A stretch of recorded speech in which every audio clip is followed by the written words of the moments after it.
First of all, I would like to express my profound gratitude to all the teaching and non-teaching staffs of JSpiders Hebbal Branch. This is DINESH. I've graduated from Rajiv Institute of Technology in BE CSE department, and I completed my graduation in 2022.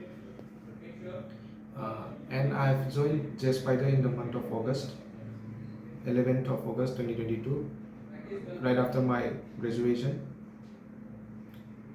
And ever since I joined JSpiders, they have groomed me and they've showered me with valuable knowledge, and I've been taught from the scratch.